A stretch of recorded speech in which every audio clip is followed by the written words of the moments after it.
Kalau misalnya kita lihat aktivitas mulai dari bangun tidur sampai tidur kembali, mendidik anak itu luar biasa capeknya. Ya. Ini belum selesai yang pipis anak pertama, nah, sudah anak yang kedua apa? Minta susu.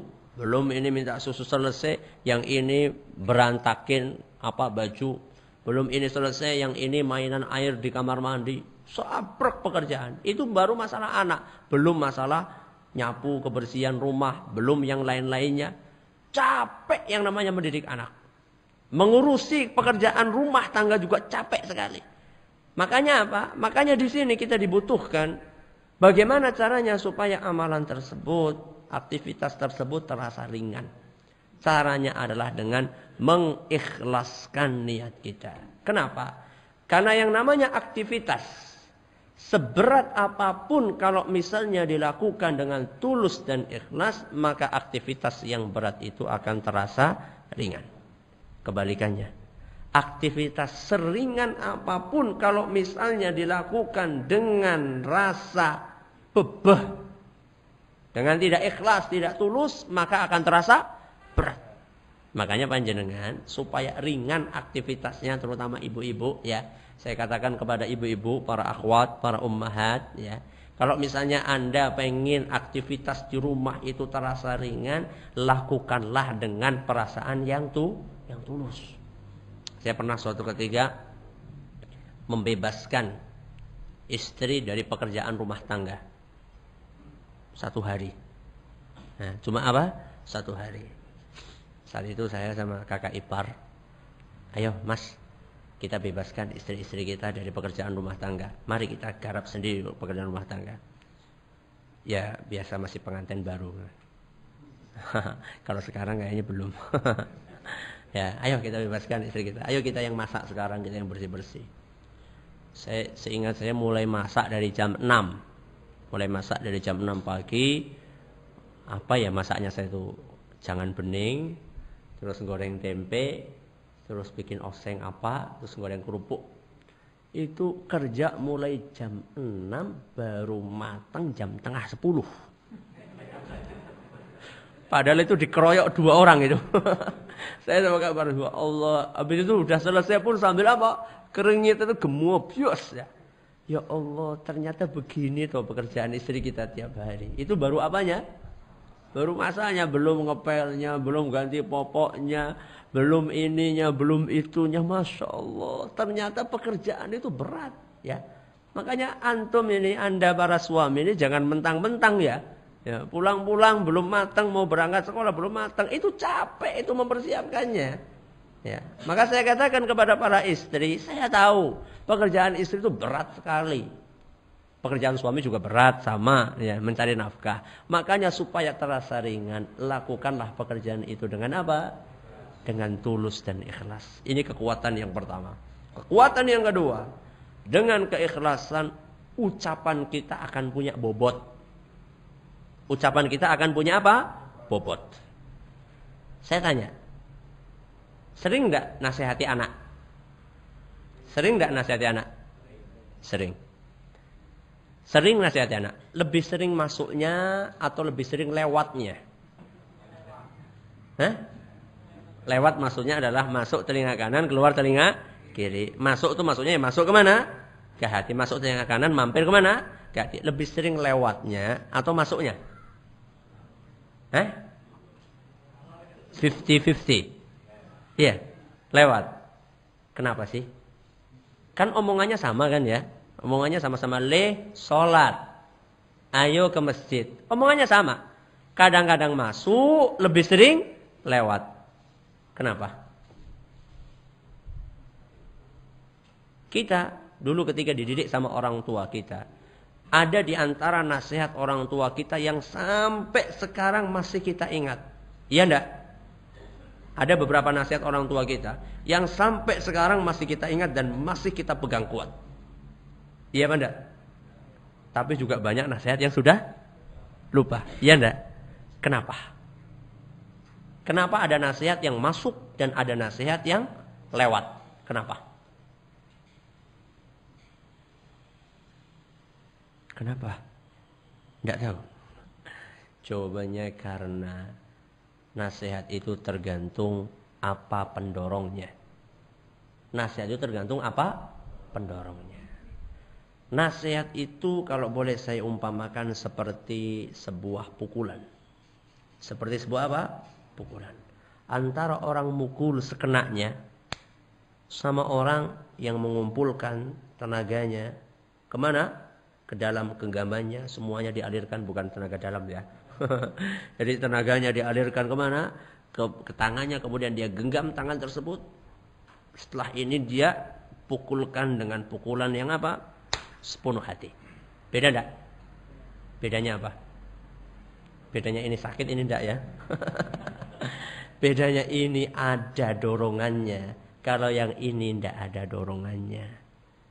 Nasihat yang hanya sekedar lewat itu adalah nasihat yang kita lepaskan hanya dari mulut kita.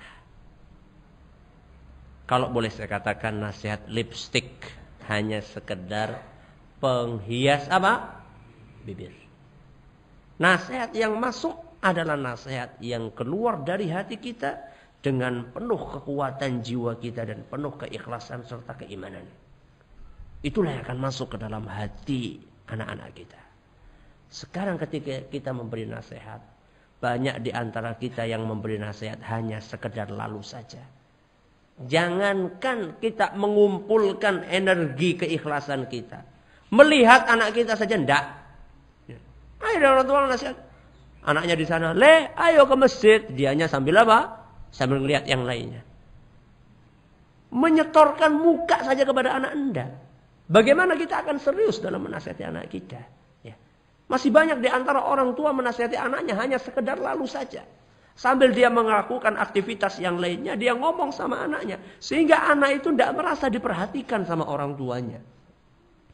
Si bapak menasihati anaknya sambil membenarkan kursi. Tok, tok, tok, kamu tuh kayak gini ya. Anaknya ya sama, sambil gambar.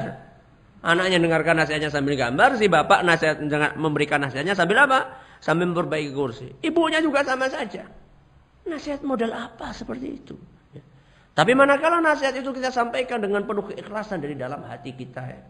Kita ingin memberikan nasihat ini dengan tujuan supaya anak kita menjadi anak yang soleh, yang berbakti. Bisa menjadi penghuni surga bersama kita nanti insya Allah. Maka insya Allah saat itu nasihat kita akan masuk ke dalam hati anak kita. Tapi manakala nasihat yang kita sampaikan sambil lalu saja begitu saja. Ya wajar seandainya nasihat tersebut masuk telinga kanan, keluar telinga kiri. Ya. Ini kekuatan yang kedua. Kekuatan keikhlasan, ucapan kita akan lebih berbobot. Di antara kekuatan keikhlasan pula yang ketiga, anak kita akan mudah diatur. Anak kita akan mudah diatur. Jadi manakala kita mendidik anak kita dengan penuh keikhlasan, anak akan bisa menangkap dan jangan pernah meremehkan pengamatan anak kita. Anak kita itu masih bersih. Anak kita itu masih suci. Makanya dia itu lebih tajam penglihatannya. Dia bisa merasakan suasana hati orang tuanya. Apakah orang tuanya ini sedang nyaman hatinya? Apakah orang tua ini sedang ikhlas? Apakah orang tua ini sedang apa? Anak-anak kita bisa merasakan. Makanya manakala kita mendidik anak kita dengan penuh ikhlasan, karena kita ingin supaya anak kita menjadi anak yang baik, maka saat itu insya Allah anak kita akan lebih mudah diatur. Banyak di antara kita yang mendidik anak kita bukan dengan keikhlasan, makanya anak kita susah diatur. Karena apa? Karena tujuannya tidak ikhlas. Ya. Dan anak kita juga merasa bahwasannya orang tuanya itu mendidik dia sekenanya. Dan itu bisa dirasakan oleh anak kita. Maka kalau misalnya kita ingin anak kita bisa merasakan, atau bisa mudah diatur, maka ikhlaskanlah niat kita ketika kita mendidik anak kita. Dan ini perlu latihan. Ikhlas itu perlu latihan. Kayak orang pengen lari 10 kilo. Dia harus latihan. Hari pertama lari berapa kilo? 1 kilo. Nanti lama-lama naik sampai akhirnya bisa. Itu perlu latihan, keikhlasan. Makanya coba kita dari hal-hal yang remeh. Panjenengan pernah enggak ngalami jam 12 malam lagi enak-enaknya tidur dibangunkan sama tangisan anak, pengen apa? Pengen mimik susu. Pernah enggak? Pernah? Apa enggak bangun? Pernah kan ya? Pernah mungkin ada di antara kita dibangunkan sama tangisan anak kita karena anak kita lapar atau pengen minum susu, haus. Saat itu ketika kita bikin susu, kita bikin dengan hati yang dongkol atau dengan hati yang ikhlas? Hah? Dongkol. Makanya tidak tahu ini gula apa uyah. Iya kan? Yang penting putih-putih maksud asal jangan urea. Urea gawat nanti ya. Enggak tahu pokoknya asal bluk-bluk-bluk, enggak tahu takarannya seberapa, yang penting susu jadi minum langsung udah tidur lagi. Beda enggak kalau misalnya kita memberikan susu dengan cara seperti itu? Dengan kita memberi susu kita bangun, oh ya ada balik, haus. Oh ya sebentar. Kita ambil susu itu dengan penuh penghayatan. Kita ambil takarannya benar, gulanya, sendoknya, diaduk dengan penuh penghayatan, keikhlasan. Kemudian kita niatkan, ya Allah, semoga susu ini masuk ke perut anak saya, akan menumbuhkan daging, tulang, kemudian bisa menambah kekuatan tubuh dia untuk beribadah kepada Allah Subhanahu wa taala. Jadi, ayo silakan diminum susunya. Beda enggak? Beda enggak kira-kira?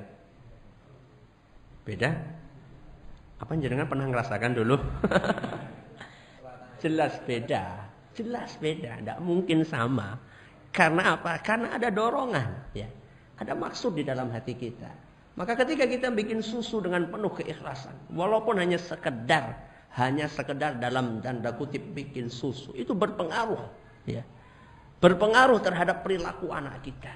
Antara kita membuat sesuatu dengan penuh keikhlasan, dengan kita membuat sesuatu dengan penuh rasa gerundel. Nah, rasa jengkel itu jelas beda. Termasuk ketika kita menyuapi anak kita. Banyak di antara orang tua nyuapi anaknya. Ayo cepet blup, blup, blup, blup, blup. Yang penting cepet apa? Cepet habis. Maaf ya, kadang-kadang ada sebagian bapak atau ibu sama saja. Kadang ada sebagian istri, ya, sebagian istri yang penting bagaimana caranya nasi ini cepet apa? Cepet habis. Sehingga anak mucu-mucu. Saking apa? Saking ngasih puluhannya itu loh. Suapannya itu apa? Gede-gede biar cepet apa? Selesai. Ya Allah, Bu. Jenengan itu ngasih anak ayam apa anak manusia? Ya. Beda antara kita memberikan nasi tersebut dengan penuh keikhlasan. Kita suapi anak kita dengan harapan setiap butir nasi yang masuk ke perut anak kita akan bisa membuat anak tersebut menjadi anak yang taat kepada Allah dan Rasulnya Sallallahu Alaihi Wasallam, menjadi anak yang berbakti kepada orang tuanya. Sangat berbeda, ya. Maka perhatikan, kita perlu keikhlasan, dan keikhlasan itu perlu untuk dididik. Kita perlu melatih diri kita, bahkan dalam setiap aktivitas yang tadi saya contohkan, seperti apa? Seperti buat susu atau menyuapi, apalagi dalam aktivitas pendidikan, menyuruh anak kita, menasihati anak kita, melarang anak kita, semuanya butuh keikhlasan. Ini jurus yang keberapa? Jurus yang ketiga. Jurus yang keempat, mendidik anak perlu kesabaran. Mendidik anak perlu apa? Kesabaran. Sabar adalah merupakan syarat mutlak bagi siapa yang ingin sukses di dalam kehidupannya. Termasuk episode kehidupan yang membutuhkan kesabaran ekstra adalah ketika kita mendidik anak. Kalau orang sabar, aplikasinya kayak apa? Contoh penerapannya kayak apa? Saya akan bawakan beberapa contoh aplikasi atau penerapan kesabaran. Yang pertama, sabar ketika kita membiasakan perilaku baik kepada anak. Sabar ketika membiasakan perilaku baik kepada anak. Sebagaimana yang tadi saya sebutkan, anak itu seperti kertas yang masih kosong, masih putih. Kertas ini tergantung siapa yang gambar di atas kertas ini. Kalau yang menggambar adalah seorang pelukis, yang terkenal maka gambarnya akan bagus. Kalau yang gambar adalah orang yang tidak tahu seni, maka gambarnya akan jelek. Gelas yang kosong tergantung siapa yang isi. Gelas ini diisi air putih bisa, diisi air susu bisa, diisi wedang kopi juga bisa. Tapi jangan lupa gelas ini diisi wedang ciu juga bisa, diisi air comberan juga bisa. Anak panjenengan itu masih kosong. Apa dan siapa yang mengisi dan apa yang diisikan? Kalau misalnya kita tidak mau ngisi gelas kosong tersebut dengan isi yang baik, maka serigala di luar rumah siap untuk mengisi gelas kosong tersebut. Maka terjadilah seperti yang kita lihat kemarin di jalan-jalan. Kenapa? Karena anak tersebut masih kosong, sehingga mudah untuk diisi dengan hal-hal yang negatif. Jangan kita selalu menyalahkan lingkungan. Jangan kita selalu menyalahkan teman. Mari kita introspeksi diri kita. Apakah kita sudah mengisi gelas tersebut dengan isi yang baik? Itu pertanyaannya. Banyak di antara kita membiasakan kebiasaan baik kepada anak, tidak sabar. Diperintahkan anak, ayo minumnya sambil duduk. Ya, hari itu dia minum sambil duduk. Besoknya, bukan hanya berdiri, sambil lari. Iya. Kita perintahkan lagi, ayo nak, minum sambil duduk. Iya, sekarang minum sambil duduk. Besoknya enggak sambil lari, sambil apa? Sambil tiduran atau sambil apa? Kita peringati lagi terus, kita peringati. Kadang-kadang orang tua juga bosan. Lele, berapa kali kamu harus diomongi? Bapak itu sudah ngomongi kamu 3 kali, kurang apa? Oh, 3 kali. 3 kali itu belum banyak, Pak. Anak itu kadang-kadang 100 kali diomongin itu baru nyantol. Ya. Makanya ada seorang ulama yang mengatakan, at-ta'dibu fis sighari kan-naqshi 'alal hajari. Mendidik ketika kecil itu seperti mengukir di atas apa? Batu.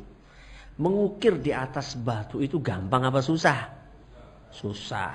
Kemudian kita memukulkan palu kita di alat kita itu sekali jadi apa enggak? Berapa kali? Ada tukang pahat di sini? Enggak ada ya. Mungkin bisa sampai 10, 20, 30 baru terjadi apa? Ukiran. Tapi kalau misalnya ukiran itu sudah jadi, kuat enggak? Oh, luar biasa kuatnya. Makanya kalau misalnya kita mendidik anak kita itu perlu berulang kali. Dan inilah yang membutuhkan kesabaran. Kita peringatkan anak kita sekali, 2 kali, 3 kali. Insya Allah akan membekas. Sejak kapan? Dari kecil. Ya. Saya punya anak yang terkecil, umur 2 tahun lewat dikit. Nah, namanya Anjasyah. Saya bilang sama Anjasyah ini, kalau dia lagi minum, saya sering ingatkan, bola balik. Ayo ijlis. Ijlis itu bahasa Arab artinya apa? Duduk. Ya langsung dia, ada kursi, dia langsung apa? Duduk di atas kursi. Kalau tidak ada kursi, dia langsung lemprok. Duduk di atas apa? Lantai. Cukup dengan kata apa? Ijlis. Nah, dia langsung apa? Duduk. Perlu diingatkan, padahal dia anak umur 2 tahun. Ya. Anak umur 2 tahun. Atau makan pakai tangan kanan atau tangan kiri. Sering saya ingatkan, ketika dia tangannya tangan kiri, saya bilang yamin, nak yamin. Yamin artinya apa? Kanan. Langsung dia otomatis, dia apa? Dia ambil itu jajan, kemudian dia pindahkan. Pernah suatu ketika dia minum sambil megang jajan, bingung dia. Ini yang mana ini? Ya tidak apa-apa, ini masih kecil, wajar ya. Maksudnya kan kalau kita sudah tua kan mudah, ini ditaruh, kemudian ini pakai tangan kanan. Perlu pembiasaan ya. Dan ini membutuhkan kesabaran. Dan ini membutuhkan kesabaran. Ini aplikasi yang pertama.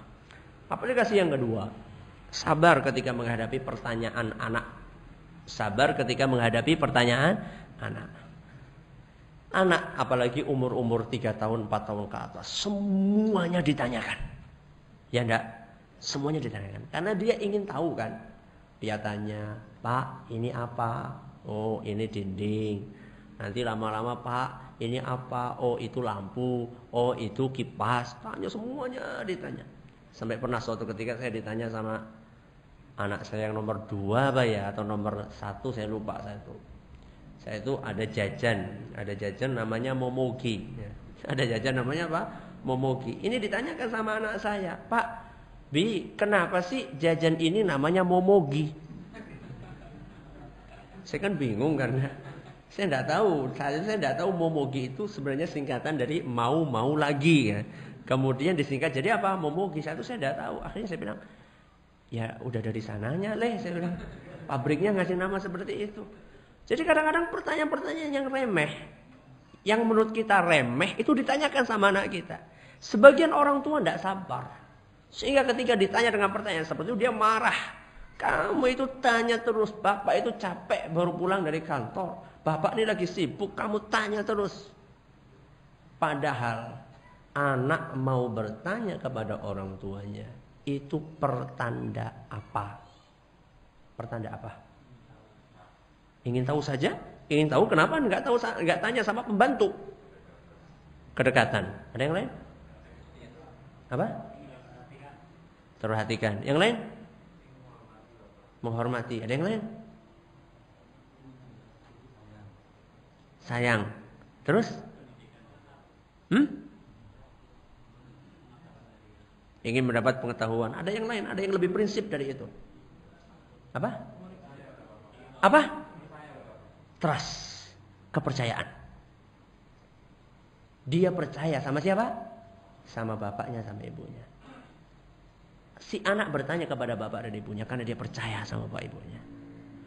Kepercayaan anak kepada orang tua adalah modal yang sangat besar bagi orang tua untuk mendidik anaknya. Tapi sayang, banyak di antara orang tua yang justru menghilangkan kepercayaan anak kepada dia dengan ulahnya sendiri. Ketika si anak percaya sama orang tuanya, tanya segala sesuatu yang dia tanyakan. Orang tuanya tidak sabar menghadapi pertanyaan anaknya. Sehingga dia marah kepada anaknya. Dia bentak anaknya. Kalaupun dia jawab sekenanya. Akhirnya kepercayaan si anak sedikit demi sedikit luntur kepada orang tuanya. Manakala dia sudah tidak percaya lagi sama anaknya, maka dia akan mencari orang-orang di luar rumahnya.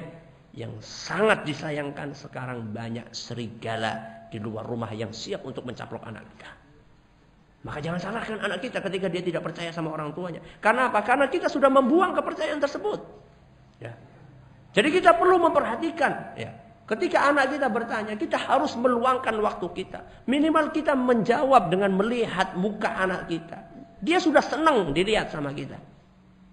Banyak orang-anak yang tidak betah tinggal di rumah karena dia wujuduhu ka'adamihi. Apa artinya wujuduhu ka'adamihi? Ada tidak ada sama.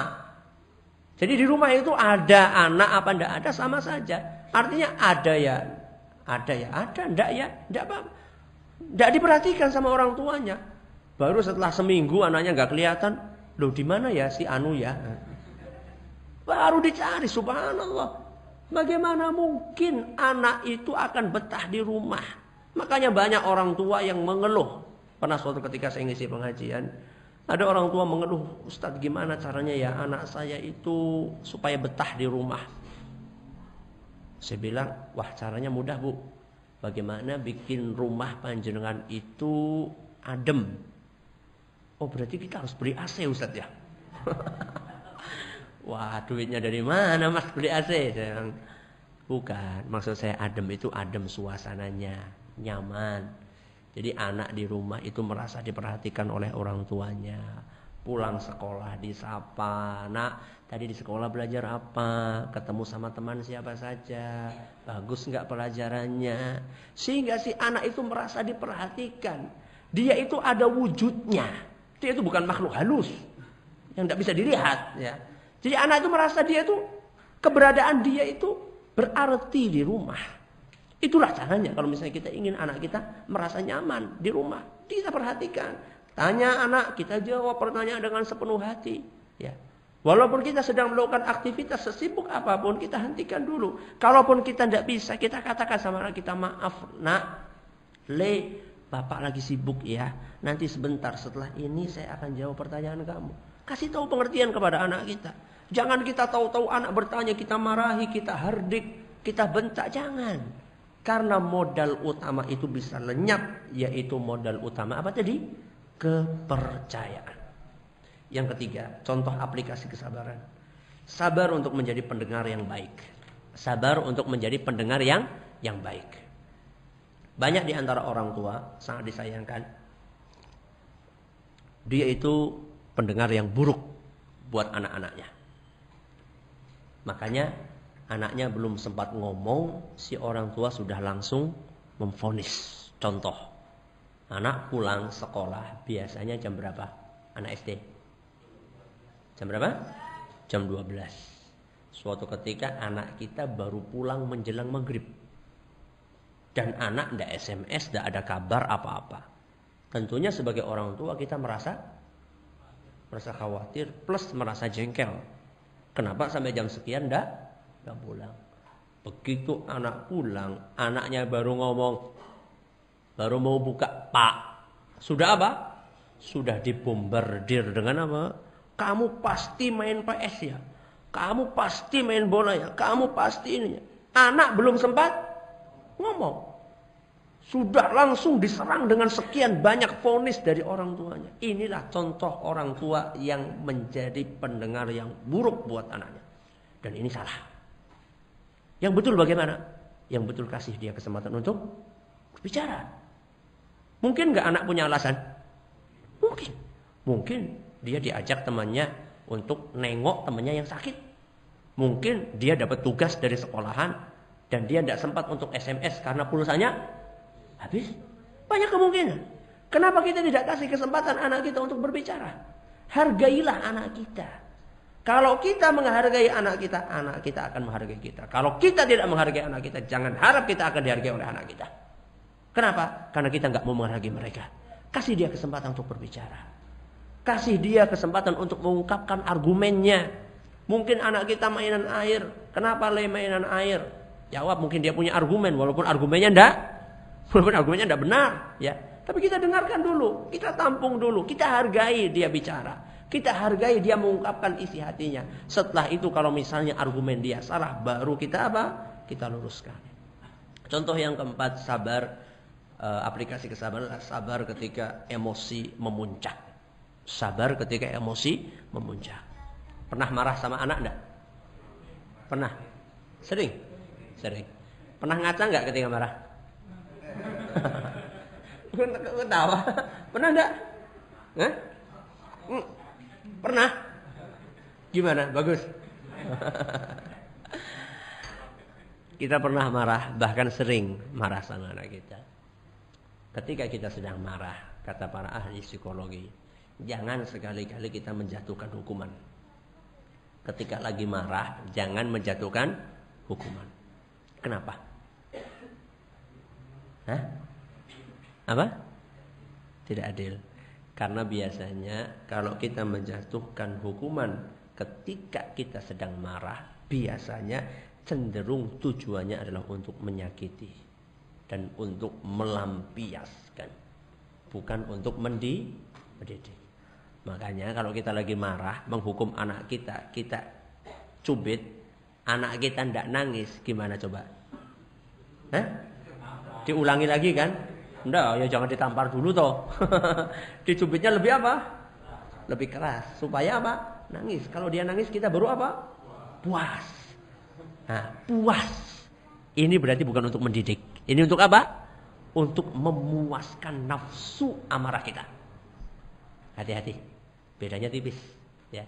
Sama-sama cubitan tapi ini tujuannya untuk memuaskan amarah. Yang satunya tujuannya untuk mendidik. Makanya kata ahli psikolog, kita kalau lagi emosi memuncak, jangan menjatuhkan hukuman.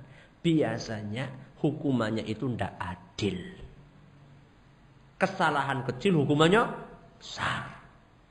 Terus bagaimana Ustaz solusinya? Solusinya adalah ketika kita sedang marah, emosinya kita turunkan dulu.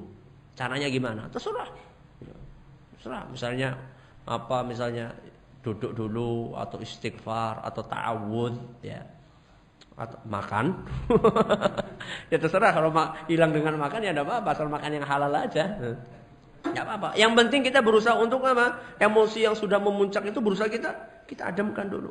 Setelah adem, kita bisa berpikir dengan pikiran yang jernih, baru kemudian kita tentukan hukumannya apa, sehingga kita tidak menzalimi anak kita. Ini jurus yang keempat. Jurus yang terakhir, jurus yang kelima, mendidik anak perlu iringan doa. Mendidik anak perlu apa? Iringan doa. Kenapa? Karena kita adalah makhluk yang sangat lemah. Wa khuliqal insanu dha'ifa. Manusia itu diciptakan sebagai makhluk yang lemah. Makanya kalau kita cuma mengandalkan kekuatan diri kita, tidak akan berhasil. Tidak akan berhasil. Makanya kita perlu terus untuk mengiringi pendidikan anak kita dengan doa. Sejak kapan kita doakan anak kita? Sejak kapan? Bukan waktunya. Sejak kapan kita mulai mendoakan anak kita? Sejak kecil. Umur berapa tahun? Balita? Sejak kapan kita doakan anak kita? Sejak lahir. Sejak lahir. Begitu ceprot kita doakan gitu. Terlambat. Sejak kapan? Sejak bikin. Loh kok ketawa? Ini hadis Nabi kok ketawa? Iya, sejak bikin. Nabi SAW berkata dalam sebuah hadis yang diriwayatkan oleh Imam Bukhari dan Muslim, "Inna ahadakum idza ahta ahlahu faqal." Sesungguhnya kalian seandainya akan berhubungan suami istri. Seandainya kalian akan berhubungan suami istri. Kemudian dia membaca Allahumma jannibna syaitana wa jannibis syaitana ma razaqtana.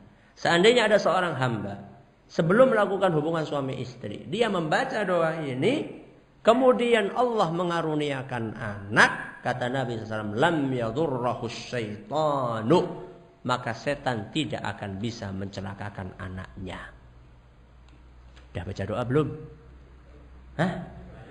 Anak AW 10 nembe. Terus gimana solusinya Ustaz? Bikin lagi. Iya, doa. Udah terlambat gimana caranya? Wah, sudah monopause Ustaz. Ya gimana lagi? Ya sekarang berarti kita mengiringi anak kita dengan doa ya. Ketika anak itu baru mau bikin, kita sudah diperintahkan untuk doa. Ketika anak di perut juga kita diperintahkan untuk berdoa. Apalagi ketika anak sudah lahir ya. Makanya para nabi alaihi wassalatu wassalam mereka berdoa. Di antaranya doanya Nabi Ibrahim. Doanya Nabi Ibrahim alaihi salam dalam Al-Quran surat As-Saffat ayat 100. Di mana Nabi Ibrahim berdoa, Rabbi habli minas salihin. Apa artinya? Wahai Rabbi, karuniakanlah kepadaku keturunan yang saleh. Kemudian doanya Nabi Zakaria. Nabi Zakaria alaihi salam dalam Al-Quran surat Ali Imran ayat 38. Rabbi habli min ladunka dzurriyyatan thayyibatan innaka sami'ud du'a. Artinya Rabbi habli min ladunka dzurriyyatan thayyibah. Wahai Rabbi, karuniakanlah kepadaku keturunan yang baik. Innaka sami'ud du'a, sesungguhnya engkau maha mendengar doa. Jadi perlu kita iringi terus anak kita dengan doa. Semoga apa yang disampaikan pada kesempatan kali ini bermanfaat bagi kita. Bagi yang menginginkan makalahnya bisa di-download secara cuma-cuma di website tunasilmu.com. Di website tunasilmu.com silahkan bisa diambil secara gratis di situ. Wallahu taala a'la wa a'lam. Ada pertanyaan silahkan.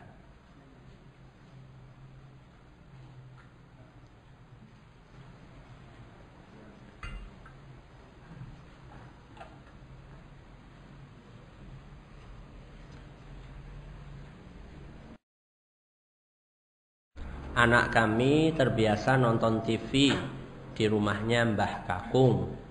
Terkadang sampai minta nginep jika besoknya libur sekolah. Bagaimana solusinya? Solusinya mendidik anak itu perlu nota kesepahaman. Nota apa? Kesepahaman. Antara siapa? Antara bapak, ibu, dan pihak ketiga. Pihak ketiga itu siapa? Kakek, nenek, pakde, bule, dan seterusnya. Jadi harus dipahamkan, ya. Jadi harus dipahamkan supaya pihak ketiga ini mendukung. Nah, jelaskan sama kakek neneknya, mbah kungnya itu. Jelaskan bahwasanya anak TV itu dampaknya sangat buruk buat pendidikan anak. Ini yang pertama. Kemudian yang kedua, mungkin si anak itu perlu refreshing di rumahnya. Belilah mainan di rumahnya. Sediakan mainan di rumah. Sediakan hiburan yang diperbolehkan oleh Islam, ya. Jadi sehingga anak itu tidak merasa jenuh di rumah. Sebagian orang tua terlalu streng kepada anaknya sehingga anak itu tidak boleh bermain. Salah. Anak itu tidak boleh dilarang bermain. Anak itu diarahkan mainan yang benar itu apa. Jadi tidak boleh anak itu dilarang bermain karena masa kecil adalah umur-umur juga untuk apa? Bermain, ya. Itu caranya insya Allah. Bagaimana cara membiasakan anak kita bangun pagi? Karena tiap pagi harus dibangunkan terus. Ya harus dibiasakan. Emang caranya seperti itu. Saya tanya dulu ketika yang tanya ini dulu ketika bangun apa bangun sendiri? Dibangunkan juga kan? Memang ada saatnya. Ada saatnya si anak itu harus dibiasakan bangun sendiri. Tapi memang ada waktu-waktunya kita harus membiasakan, kita harus capek untuk membangunkan dia. Mungkin suatu saat kita bisa memberikan stimulus, kita bisa memberikan penarik.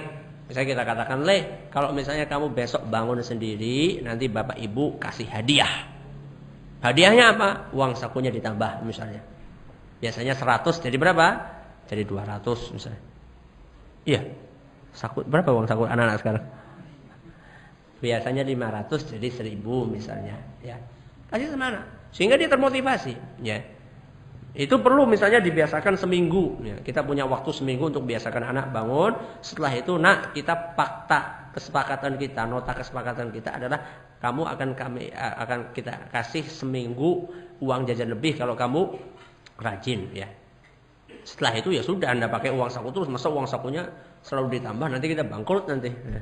Nah, jadi kita bilang sama anak, nah nanti selama seminggu, 2 minggu dia sudah terbiasa. Sudah terbiasa untuk bangun sendiri. Akhirnya mau tidak mau walaupun uang sakunya tidak tambah, nanti akan bangun sendiri. Jadi perlu banyak trik untuk mendidik anak-anak kita. Apa hukum KB steril karena sudah 3 kali operasi sesar? Tergantung. Kalau misalnya sama dokternya masih boleh, ya tidak apa-apa. Tapi dokternya lihat dong, ya, dokter yang terpercaya, ya, dokter yang terpercaya. Kalau misalnya masih bisa lahiran, ya tidak apa-apa. Kalau misalnya menurut ilmu kedokteran dan dokternya itu terpercaya dan tidak mungkin bisa membahayakan keselamatan atau nyawa si ibu, maka saat itu ada pertimbangan khusus insya Allah.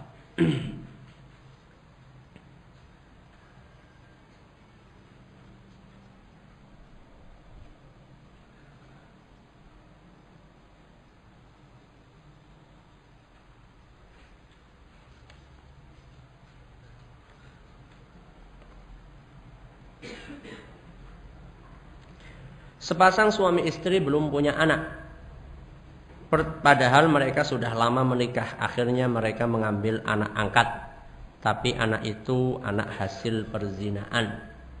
Bapak zina anak ini punya kebiasaan main perempuan dan suka berbohong. Untuk mengambil anak angkat ini mereka menebus ke rumah sakit dengan harga jutaan rupiah dan memberi syarat kepada orang tua si anak bahwa mereka boleh menengok anaknya kapan saja, tapi tidak boleh mengambil anak ini karena orang tua angkatnya ingin memiliki anak ini. Bagaimana hukum perbuatan ini dan apakah ini bukan perbuatan tergesa-gesa, dan apakah tidak lebih baik bagi suami istri untuk bersabar dengan takdir Allah? Boleh mengambil anak itu, boleh, tapi tidak dinisbatkan binnya kepada orang tua angkat. Binnya bukan kepada orang tua angkat. Terus jadi mahram enggak? Ya enggak jadi mahram. kecuali kalau disusui. Nah, gimana mau nyusui? Wong susunya tidak keluar. Karena belum punya apa? Belum punya anak. Caranya mudah. Tinggal dicari saudara dia, saudari kandung si ibu angkatnya yang bisa nyusui. Sehingga nanti menjadi saudara mahram secara persusuan. Secara apa? Persusuan. Bukan jadi anak susuan, bukan. Karena yang nyusui bukan dia. Yang nyusui siapa? Yang menyusui saudari perempuan dia. Atau kalau bisa dikatakan budeknya atau buleknya. Sehingga nanti bisa bebas untuk masuk ke rumah karena mahram. Karena kalau belum disusui ya bukan mahram. Jadi repot nanti hubungannya ya. Karena si anak itu akan tinggal di rumah. Apakah tidak lebih baik dia bersabar dengan takdir? Ya. Insya Allah dengan cara mengambil anak itu bukan termasuk perbuatan yang menafikan kesabaran, tidak, insya Allah. Tidak apa-apa insya Allah. Adapun mengenai bapaknya, anaknya hasil perzinaan, yang dosa itu bukan siapa? Yang dosa bukan anaknya. Yang dosa siapa? Yang dosa adalah orang tuanya. Jadi tidak ada istilah anak haram jadah, itu tidak ada. Ya.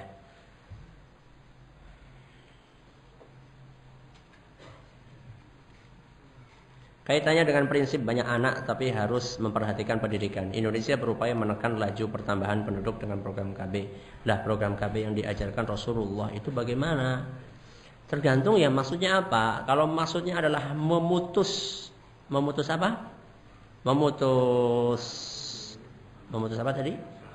Memutus anak, atau yang biasa diistilahkan dengan vasektomi atau tubektomi.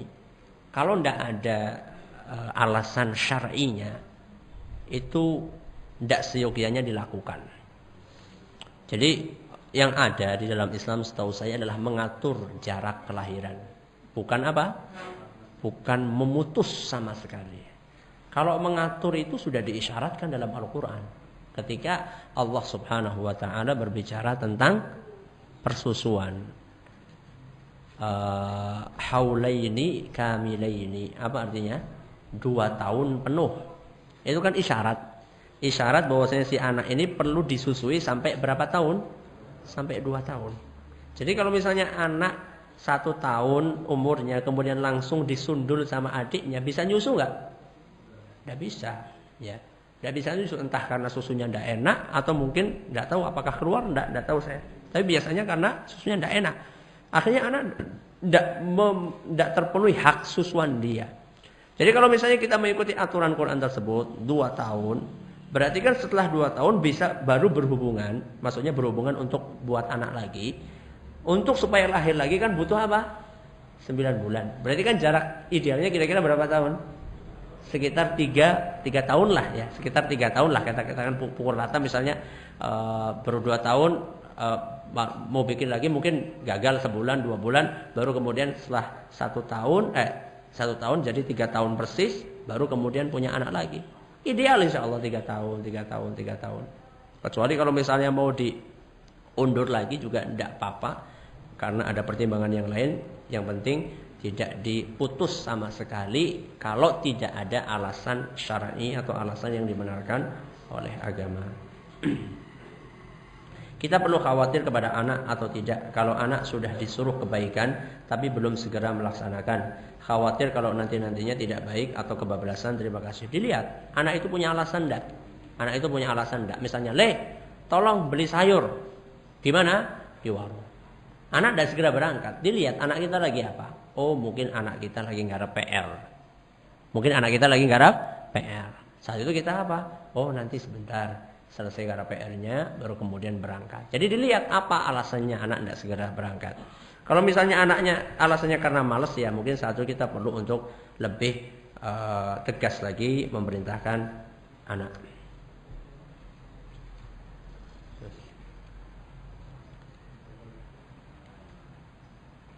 Bagaimana memberi sanksi kepada anak yang sudah mahasiswa, tidak atau malas sholat jamaah dan tidak mau mengakses kajian-kajian di internet? Anak sudah sebesar itu perlu lebih pendekatan secara psikologi, ya.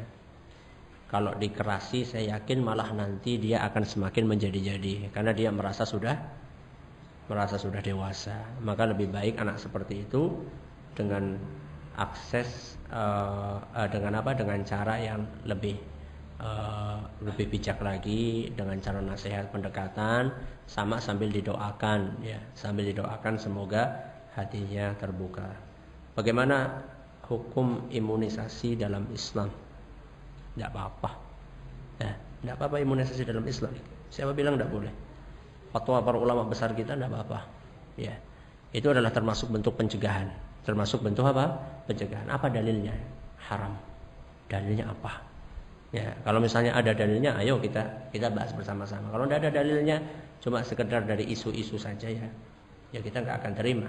Kecuali kalau misalnya ada membawakan dalil yang jelas bahwa imunisasi itu haram, baru kita katakan imunisasi haram. Selama 13 atau selama 10 tahun di Madinah, sehingga saya tidak pernah mendengar ada ulama di Saudi atau di Madinah yang memfatwakan imunisasi haram. Padahal imunisasi itu bukan cuma di Indonesia saja, di Saudi pun imunisasi dan sumbernya sama dari WHO semuanya. Tidak pernah saya dengar adanya ulama yang mengatakan itu haram. Baru saya pulang ke sini baru dengar ada orang yang mengatakan haram. Ya, kalau ada dalilnya yang jelas, ayo kita dudukkan, kita bahas bersama-sama. Ya. Nah,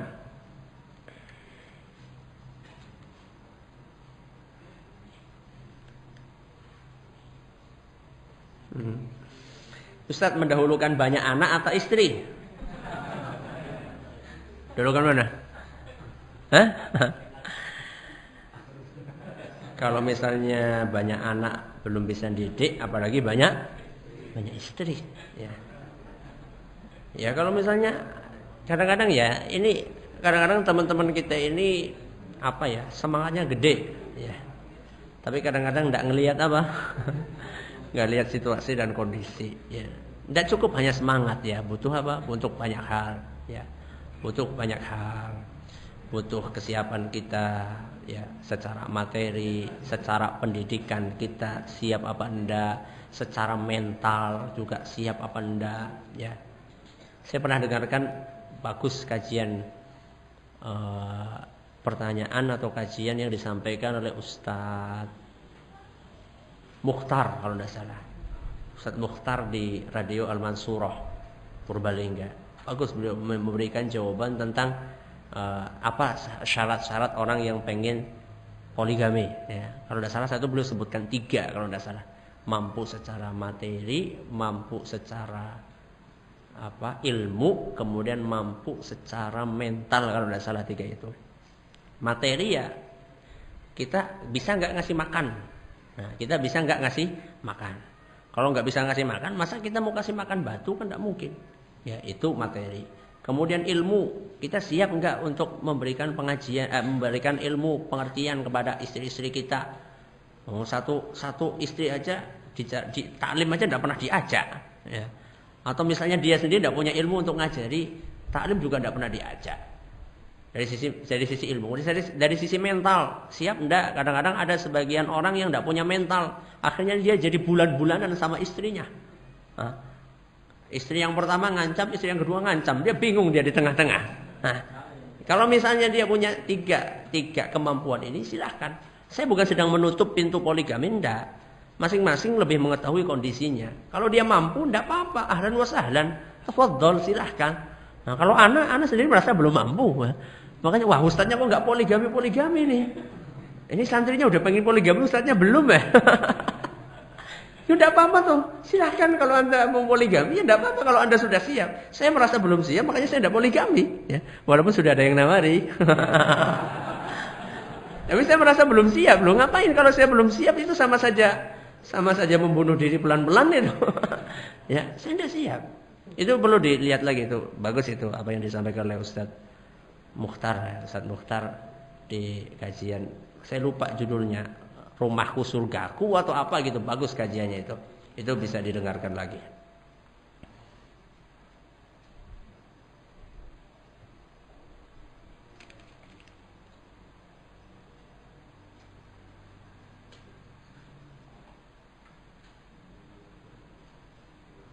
Saya punya anak usianya 10 tahun. Dulu ketika waktu kecil anaknya aktif, sekarang jadi pendiam.